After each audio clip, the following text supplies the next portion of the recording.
from the School of Law is Billy Chia-Lung Tai, and his topic is children's rights in UN non-recognised states.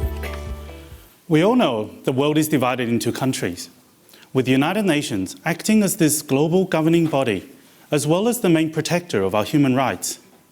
However, about 30 million people around this world, that's the equivalent of the population of Australia and New Zealand combined, come from countries that are not recognised at the UN as such, and are therefore not one of the 193 UN member states, including myself, coming from Taiwan. The BBC has even made a travel program about these self-proclaimed countries, with a rather catchy title of places that don't exist. But of course, we do exist. And the recognition of these countries' sovereignty actually sits more on a spectrum. As you can see from the numbers in the bracket, with well over 100 UN member states recognising the legitimacy and sovereignty of Kosovo and Palestine, to, well, no recognition at all for some others.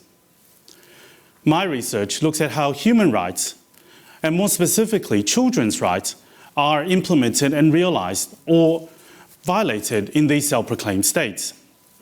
Now, this is an important question because the entire human rights framework of the UN is built on this foundation that human rights should apply universally around the world.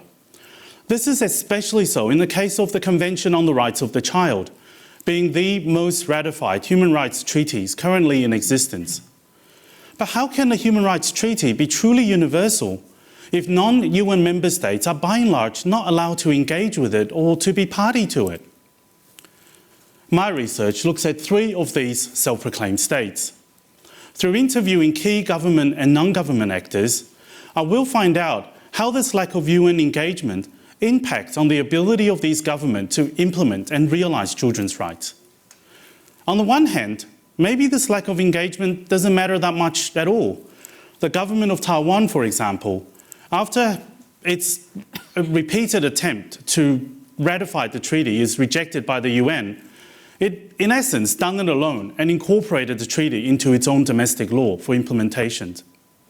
On the other hand, though, this lack of UN oversight makes it very hard to engage with and to challenge the government of Transnistria and Abkhazia, who continue to make it difficult for children who are not from the right ethnic background to access the most basic of their right to healthcare and education. Ultimately, my research will make recommendations on how the UN might find different political and practical ways to engage with the government of these self-proclaimed states, as well as finding ways to help them to better implement and realise children's rights.